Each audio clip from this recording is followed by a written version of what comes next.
And we're back. Part 3 of actual play Atlas Reckoning Big Bad Con Online Edition. Awesome. Hello. All right, so you find folks. You managed to kill your first behemoth. Yeah! We did. At the end of the behemoth fight, you get to mark. So which, was it Whiskey Tempest that landed the final shot? We did. Yes. All right, so I'm going to take this fancy green color that your Whiskey Tempest is. I'm going to cross out one of these little behemoth markers at the bottom so that we know that Whiskey Tempest landed that shot. And then we're going to switch over to the slightly more roleplay / sedate part. Nah, actually, it's going to be full of feels. Before you go into the downtimes, however, we have what's called the world moment. So each Atlas pair, each pair of pilots chooses one question from this list, and we'll either answer it together or you guys can answer it for us depending on the question. I'll tell you. So hopefully you can see this in Roll20. Yep. I think I transitioned you. So go ahead and take a moment just to read through these. If one of you catches your eye, just, say it. Don't AP or overanalyze, because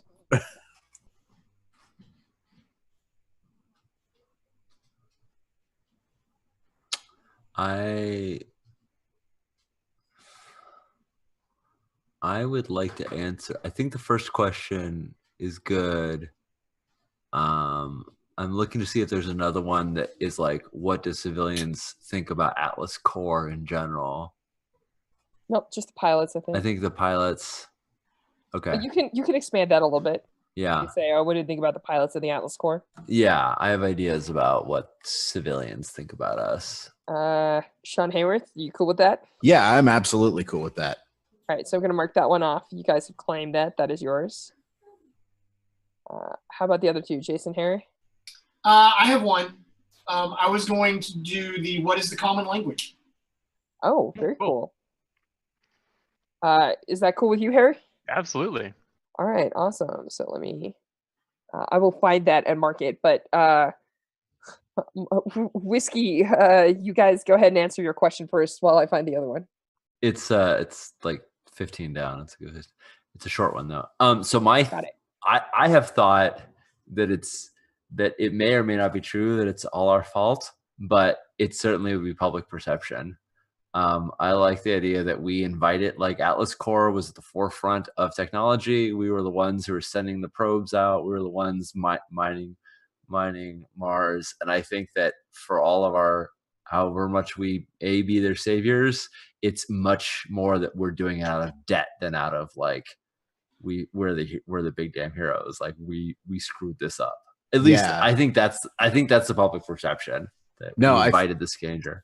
I think that's true, and I think that there's like, even though like we managed to take out these things coming from somewhere else as they come in, we still demand a lot of resources to maintain stuff, and if we're taking it, that's less for everybody else.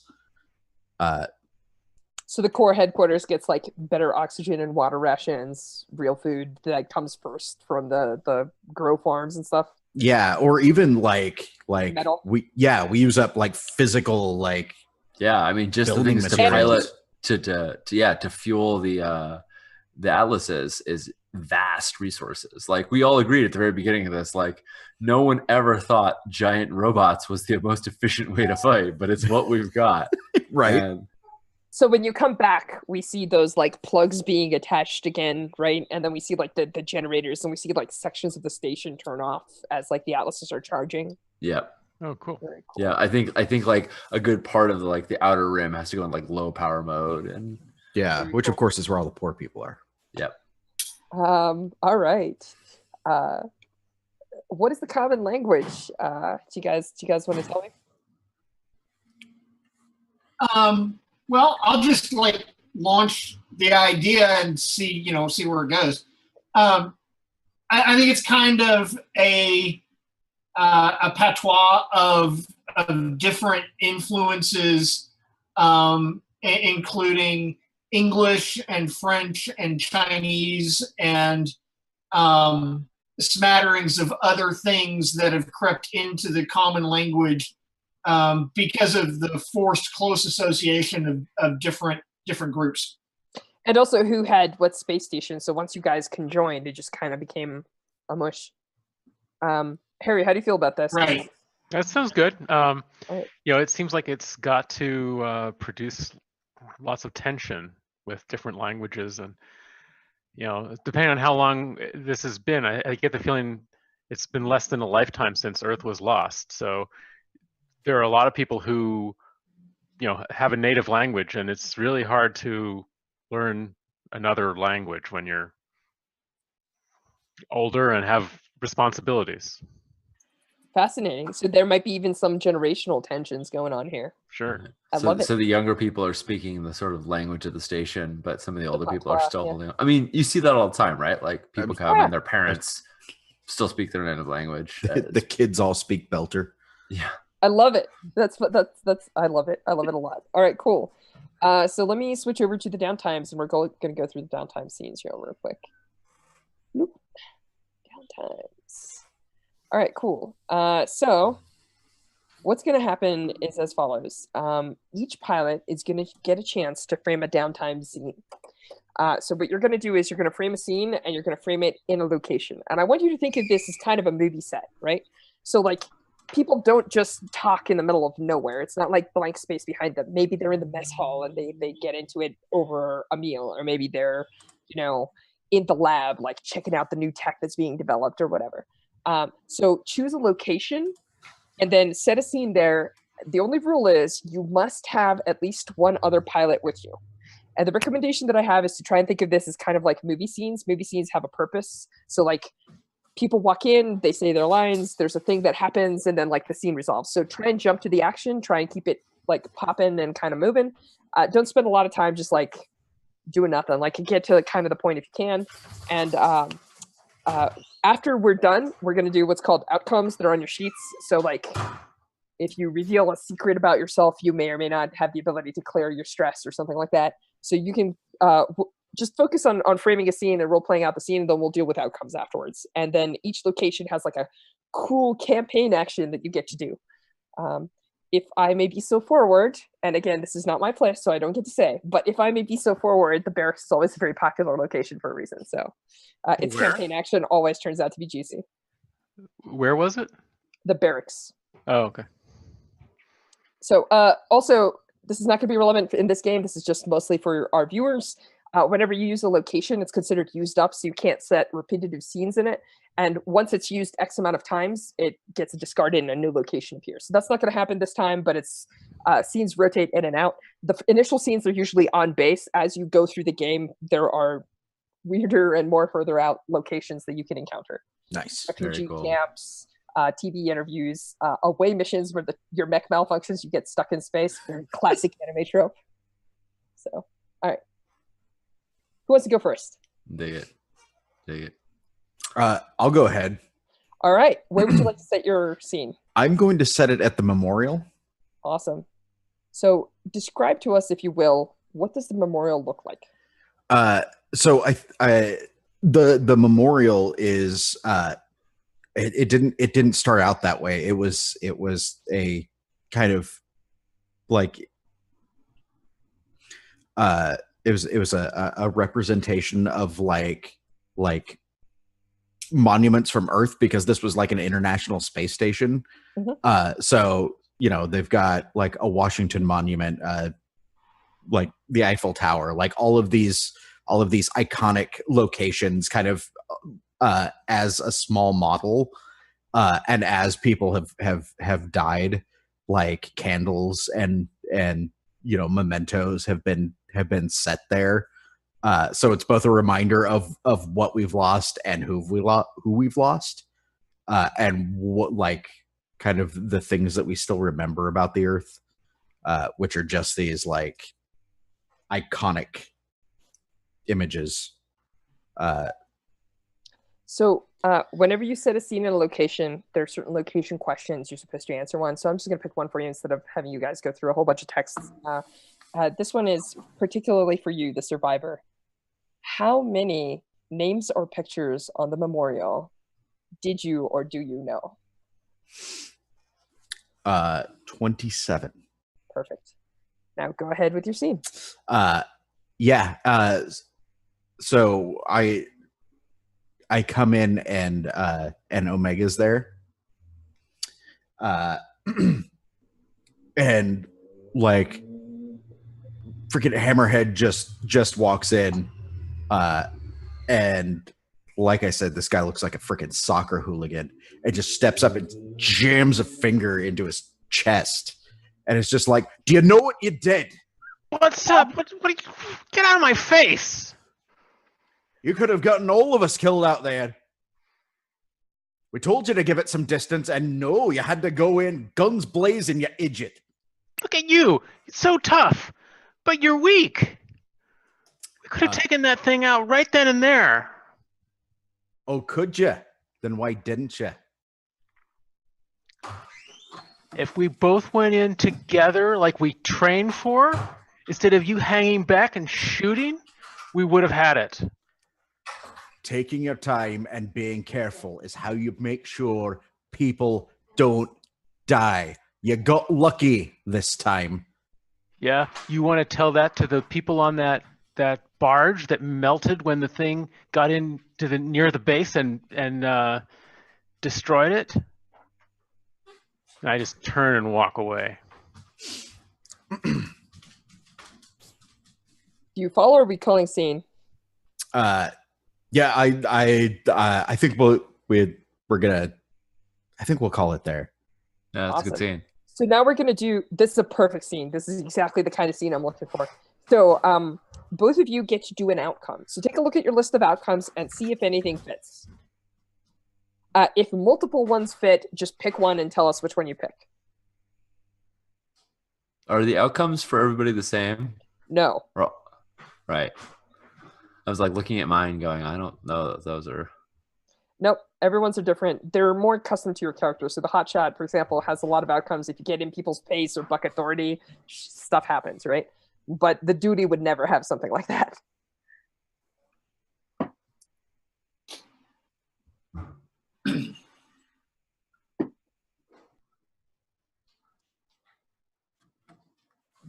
Yeah, I think I revealed what I'm terrified of losing. It sounds great. So what's the outcome associated with that? Gain 1 stress now and draw 1 card at the start of the next engagement. Cool. Also, whenever you frame your own stress scene, you always clear 1 stress automatically, by the way. Okay. So that happens first, and then your outcome happens. Right. Okay. So that's just for you. Cool. Harry, do you have any outcomes that fit you? Well, it could be. I don't know that I really put someone in their place, but I kind of went in that direction. I think so. You blamed us for that outpost getting destroyed. That little like barge getting destroyed. And you went for the kidneys. Like Yeah. you tried to hurt him with your words. You weren't kind. Yeah. All right. So I feel that's pretty good. What does that do for you? Gain 1 stress now. Uh-oh. Uh-oh. And draw a card at the start of the next engagement. All right. So are you full on stress? I had 4. So this now would I've put got you at 5. 5. So this means that you can't be in any other downtime scenes because you're just heated up and fuming and you wander wow. off and you're angry. All right, I'm off like punching the locker. Yeah, you got it. It's exactly what it's like. All right, so now we're going to do the memorial Luke campaign action. And the memorial campaign action, which I had open here, but I have like 15 tabs, hang on, is why we fight. All pilots name someone they have lost and how this influences the resolve to keep fighting. Add that person as a trait. It's okay if you already introduce them. So, for example, if Ethan puts his daughter's name down, that's great. But if Right. you want to invent someone right on the spot right now and say this is a person I've lost, that's also great. No, it seems the most reasonable to put my daughter Mora. Everyone gets to do this. So, Harry, Jason. So other I'm going Sean. to add my wife and daughter, Sophia and Carla. Awesome. And Okay. I fight. Do I need to tell you why I fight? Why that Go ahead. Yeah, make it punchy. Go for it. impels me? I fight to keep others from being killed. Makes perfect Ultimately. sense.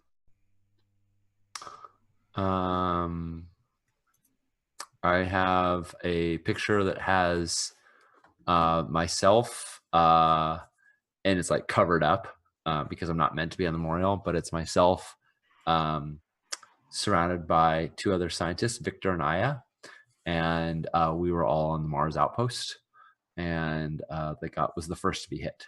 And I fight because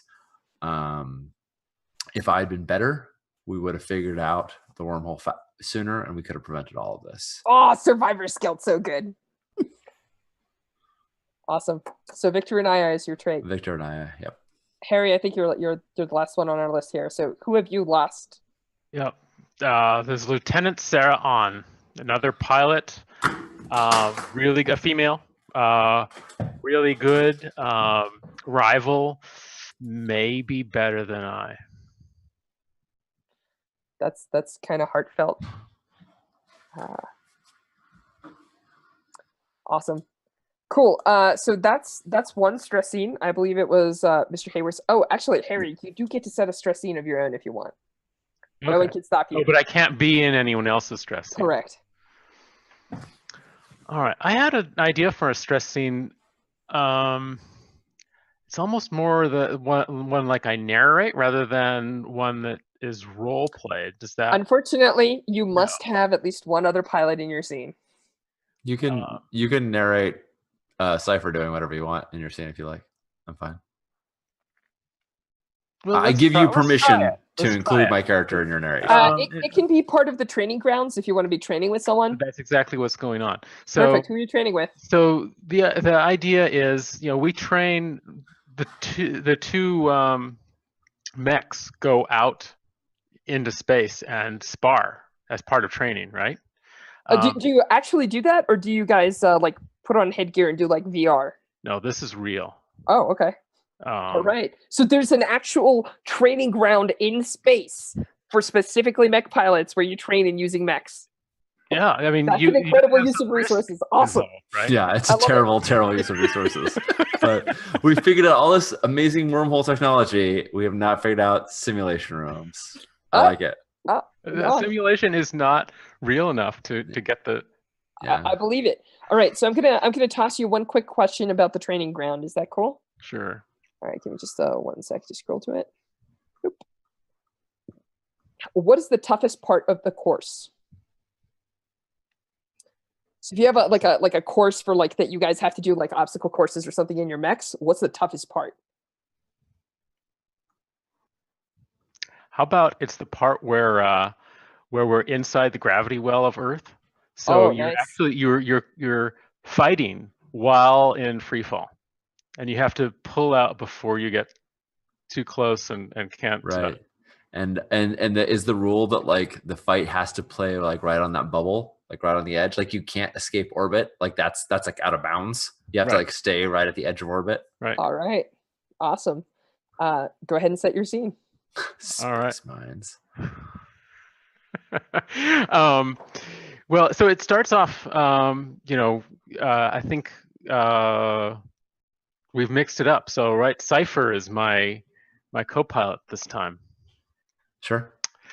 And when we do the sync, this is a little strange. You can feel that there's like a wave of emotions and endorphins and a rush as you link in with my mind. It doesn't feel like kind of what you've felt with other pilots before.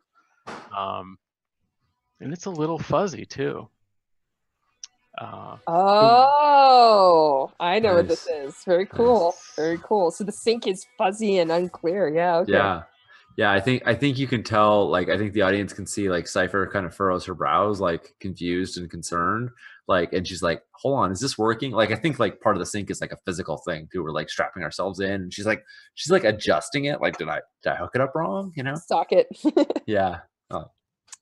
Awesome. With it. Do you push this any further, or we just kind of call scene there, where we see you guys doing the course and we see the sync being a little off? I think part of that should result in like us getting like flung out of orbit. Like we fuck up the training as part of that. Like it doesn't. It's not terrible for the Mac, but I think it should. Yeah, that is exactly. I was thinking there should be like a scene of some minor catastrophe happening as a result. Oh, maybe your mech gets just slightly damaged, like where you bounce off of some asteroids or something. You don't pull up fast enough. Maybe some of that magma from the Earth or a hurricane force winds flicks you. Yeah. Cool. All right, awesome. So outcomes. Oh, geez. Yeah, look at my stuff. So Oh, let me- did something you shouldn't. Yes. yeah, I Yep. agree.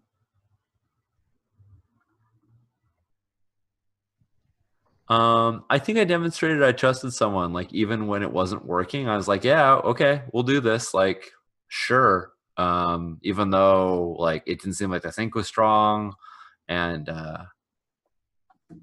yeah, I'm gonna say I demonstrated my trust That sounds good. in Omega. Sweet. So the training grounds campaign ability is at the beginning of the next fight. Because of your training, you folks are all going to get to draw an extra card. Sweet. That's it. I'm just going to mark it. Who wants to go next? I will. Bring it on. Okay. We're gonna go with the hard way. Where? I was heading there. I was getting there. Yeah, it's in the training room, not the mech training course out in space, but the training room inside the base. Okay. I think that's taken that we right. always have to keep training new young soldiers. So the training grounds themselves have been used up. So like the location can't be used again this particular time. But perhaps we could do this like maybe in the lab where you guys have a new like they're trying to build the VR simulator so you don't wreck your atlases every time, and you're training people in the lab maybe or something. Does that sound okay? If we can't use the training room, then I think we're going to go a slightly different way with this. Okay.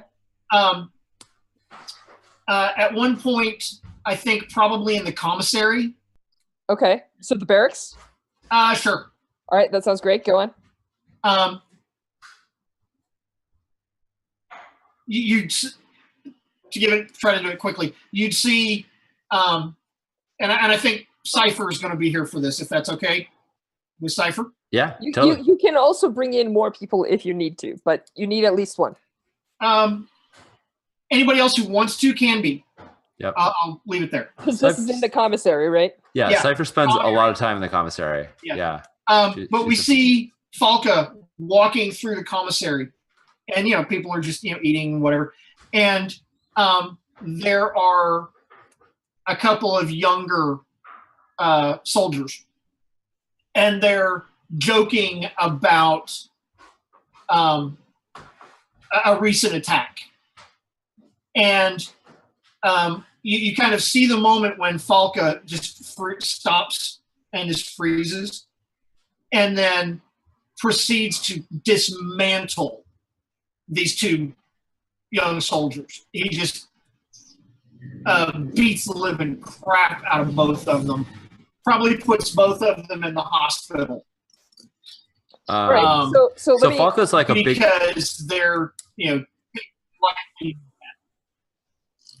So quick question. So the scene is there's people in the commissary, and these guys are saying they could have done something better, or like I don't know. They're making fun of how easy it is and how those behemoths don't stand a chance if they ever get into mechs or whatever. And Falca like basically Right. starts to beat the shit out of them and put them in a hospital. Does anybody else react? What are the rest of you doing here Yeah. in the commissary that are here? Yeah, I was gonna say, yeah, like getting up to like, whoa. Awesome. So do you just grab him, like try and pull him off of these two young dudes? You reckon? Yeah. Cool. Like just grab. What are you doing? And You've gotten some serious hits in. Like they didn't even realize how fast you came at him. You blitzed them, but like he's stopping you from like putting him in the hospital as you were headed to do. So what do Right. you do, Falca? Falca is just it's like pure unbridled rage, and this is like all of the things that he keeps pent up inside him just erupting out in that moment. And it's just, he's just raging and possibly not even coherent, and even realizing what he's saying. And he's probably going on about Sophia and Kayla and, you know, and the cost of all of this. Oh, nice. Yeah, and it, like as you're like railing at them and flailing, like I think Ethan is like getting his arms around you into a bear hug so that you can't go because he's a big dude, and he's Right. and he's just like stop. They don't know.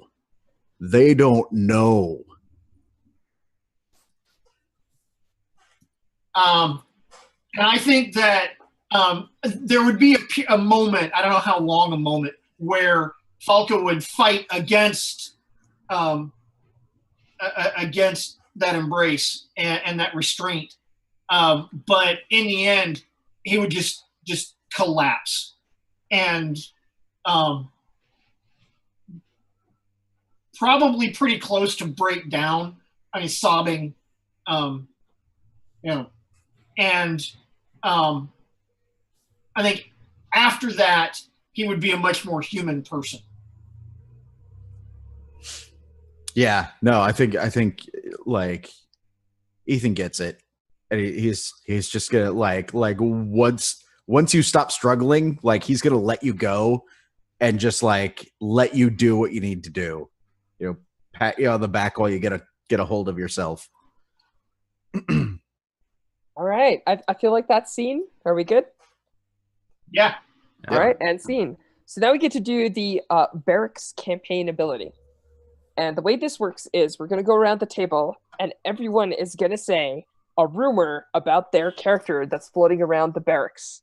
Because there's always a juicy rumor about the pilots, right? Like everybody's trying to get all up in their business, and there's like all sorts of crazy theories and wacky like stories that people make up about the pilots. So they can be totally like out there, or like they can actually be pretty realistic, or they can be grim. It's totally up to you. So everyone's going to say one rumor about themselves, and then we're all going to vote on what our favorite rumor is, and people are going to draw cards and get to keep them for the next fight based on how popular their rumor is. So Nice. all right, who wants to go first? I think I'll go first. Omega, tell me if I'm stealing any thunder here. I don't want to. I like tragic mistakes. And there's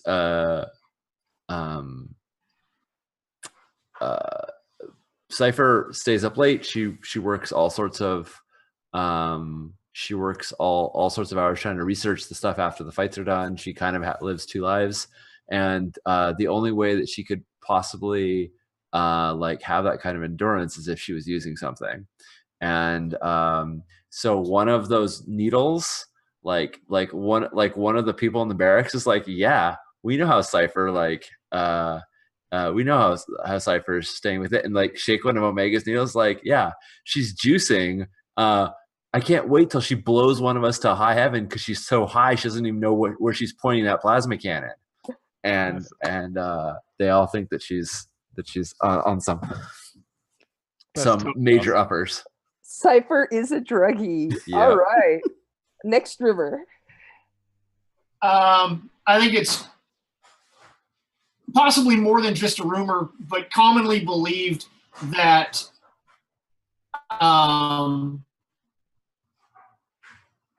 that Falca murdered somebody before coming here.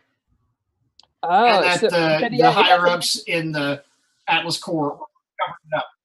absolutely. Nice. Yeah. Well, All we could Omega?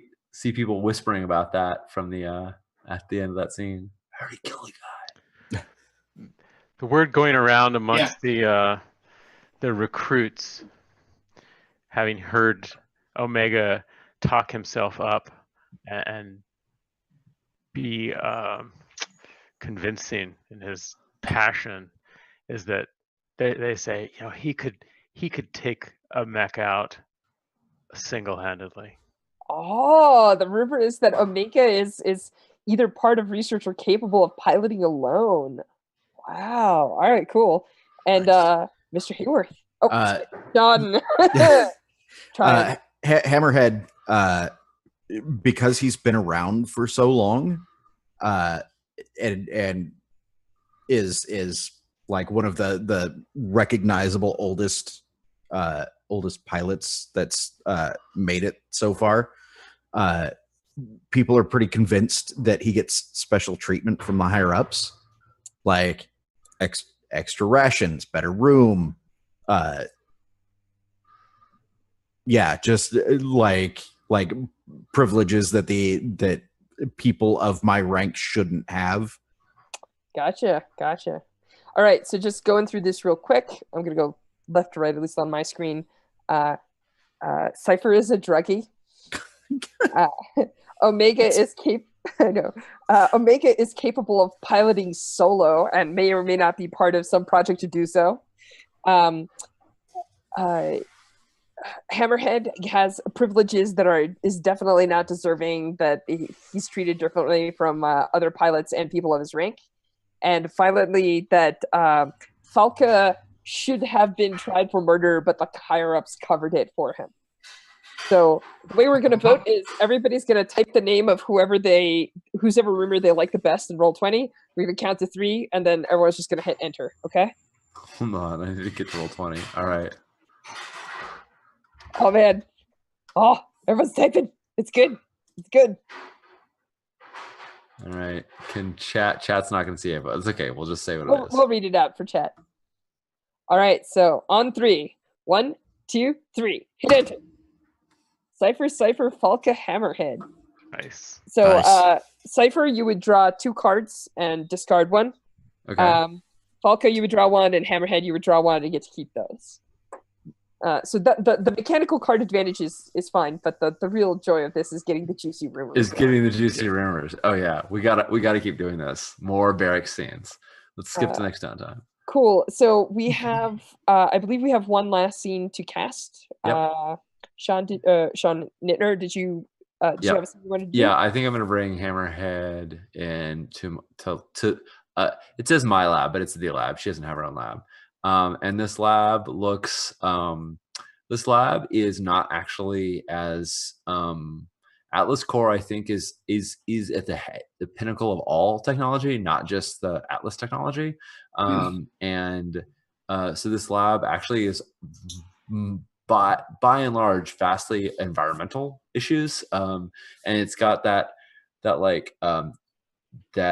Hunger Games.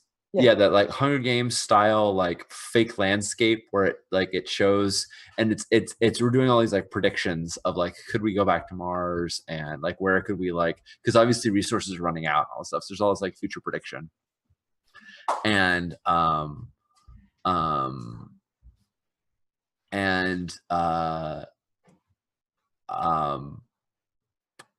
there's a little sync machine. There's like a part of a sync machine, and Hammerhead is in it. Before you go on, I have one question for you. Yeah. Oh yeah. Sorry. What is the most dangerous thing here, and why does it scare you? Oh, it's the sync machine that Hammerhead is sitting in right now. Oh, thanks. The reason why is because it's not syncing to a person, it's syncing to the like mainframe. And one time somebody who had like a really strong sync signal shut the whole station down. It like powered the whole station off, and we like had to go like emergency lights and all this shit. There's like a station AI that it interfaced with, and it like they had a really, really strong sync and like fucked everything up. But normally it's fine. Normally you just like you use this to like do readouts and whatnot. They have a dummy plug for you to sync with. What could yeah, exactly, right? Yeah. It just one time. Every once in a while, the air gets shut off. Yeah, it'll be fine. It only happened once. It only happened when Sunburn was in it. Oh God! Oh, Jesus. Please tell me more about this scene now, Sean. So Hammerhead's in it. This is a regular routine thing. We do this all the Fucking time. sweating bullets. Yep. He said we have to do this.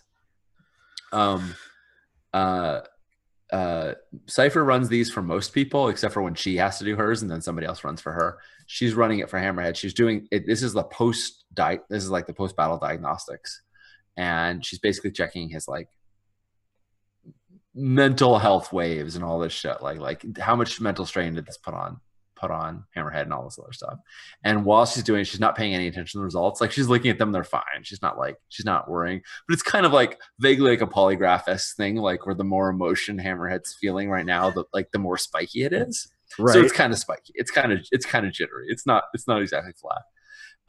And she's talking to him, standing next to it. And she's like,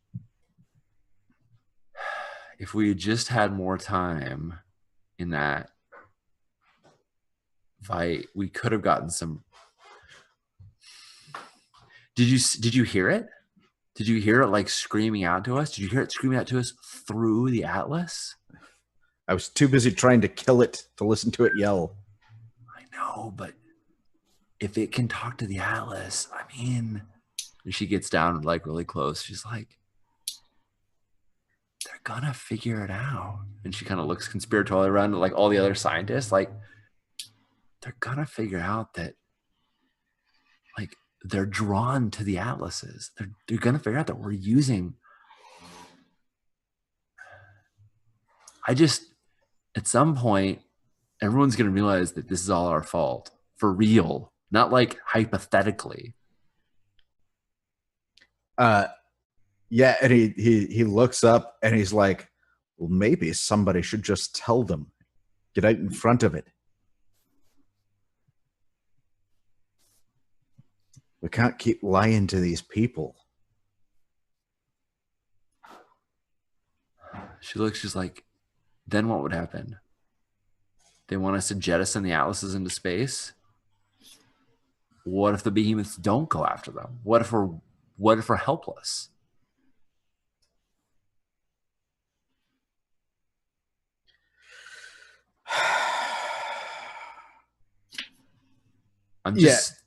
And I think that's it. I think that's fine.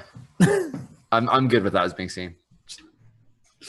Awesome. So the lab's outcome is at the beginning of 1 second. Discuss something new you learned about the behemoths in the last battle, a new trait, a new behavior never seen before, etc. And discuss how you and your crew are planning to anticipate and counter it using tactics or modified Atlas tech in the next fight. And then when the behemoths flip their cards over, you get to cause one of the cards to get redrawn. So you can be like, that queen, nope. Nice. So it's not going to matter because we're not going to get to the next engagement. But again, is there a cool trait from last that you're like, oh, well, we know that they can come with fire, so we're adding heat shielding like so? Or like, is there something cool that you're applying to all the atlases? Yeah, no, like we did not expect it to try and burn us all to death. So how are you modifying your atlases or your strategies to compensate? I think I think heat shielding makes sense. I'd throw out another idea, which is that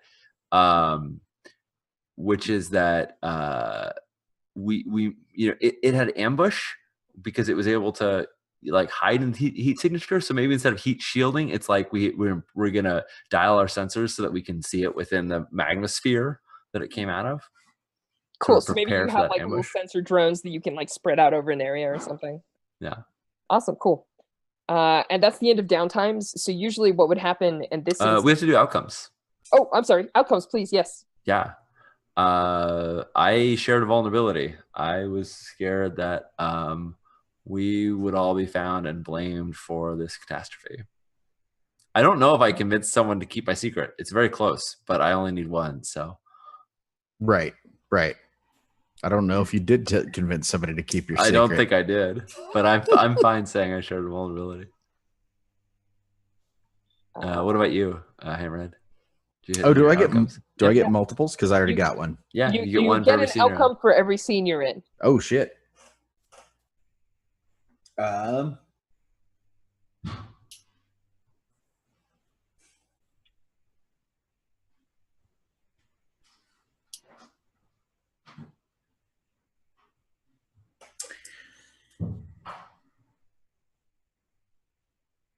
I think, you know what? Maybe you did convince me to keep your secret, at least for now, because I think you know your shit. I think I let you put me in that chair. I let you tell me the secret, and I didn't just yell it. So I demonstrated my trust in you. Nice. Awesome. So traditionally in an Atlas Reckoning, when played, whenever somebody finishes the last scene, before you yell scene, you say, "and the klaxon sound." Oh, nice. Nice. And we would shift back to engagement mode. So before the engagement, we would do upgrades where you get cool new tech for your mechs, and the one that was in the base gets an extra slot, and then it comes into the rotation, and you can choose to pilot it or leave it back on the shelf. But it's 11:06, or my time anyway. It's like 10:06 Pacific. So Yep. Yep. we're done for the evening, and that's going to be where we're going to call it for now. So that's it for game. Hopefully you viewers have enjoyed getting a sneak peek at Atlas Reckoning. I think this is the first online thing that's ever been done of this. Oh, cool. And yeah, so all of you fine folks, thank you so much for joining me. I'm going to and of course thank you, Sean and Big Bad Con, for giving me the opportunity to run this online. So I'm going to give everyone a chance to say a final note or a goodbye, just what you're excited about in gaming or movies or geek culture or whatever. And I think then we're going to call it. Yeah. Who wants to go first? I'll do the Big Bad Con officially shout out. If you thought this game was super rad and you'd like to play more games with Josh, or Jason, or any of us, actually, for that matter, Or Sean, Right. or Harry. Right. Harry, I don't know if you're making it out or not. Oh, I am. Oh, you are. Excellent. Yeah. Wonderful. I was trying to like very quickly look through my records to see if you. All of you should say hi to me when I'm there. But go on. Yes. So if anybody wants to come play more rad games, you can do that. Big Bad Con is October 13th to the 15th in Walnut Creek, California. It's right next to Oakland Airport and San Francisco Airport. Well, not right next to it. It's a 50-minute bar ride from any of them. And game signups are going live on Saturday at noon Pacific time. So if you are interested in coming, you are not too late. And there's great people and great games, and we do a lot of good stuff. So we'd love to have you there. Tomer is saying he will be there. Awesome. Yay, Tomer! I can't wait to see you. All right. And Andy.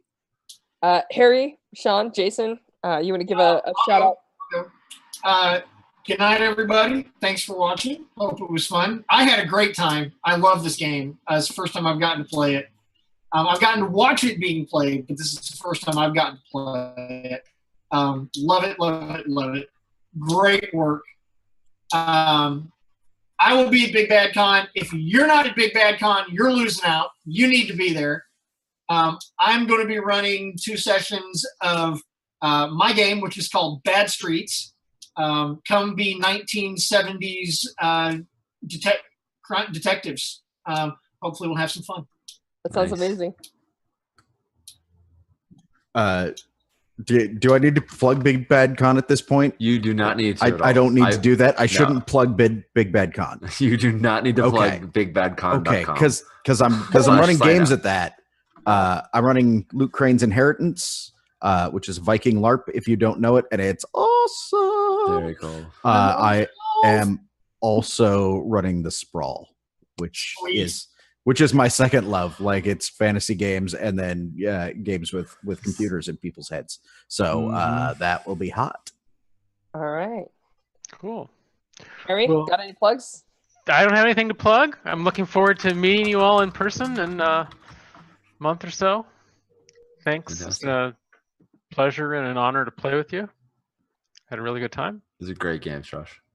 Really Cool. good. Thanks, chat, for hanging out with us. And just last plug, assuming that nothing else explodes in my life, the Atlas Reckoning Kickstarter should be February of next year. So that's the plan. Watch for it. It'll obviously be all over social media and everything else, and hopefully you get to play this at home at that point. Cool. So that's what I got. Fantastic. All right, all. We are going to roll out of here, but you all have a wonderful evening. Thanks for stopping by.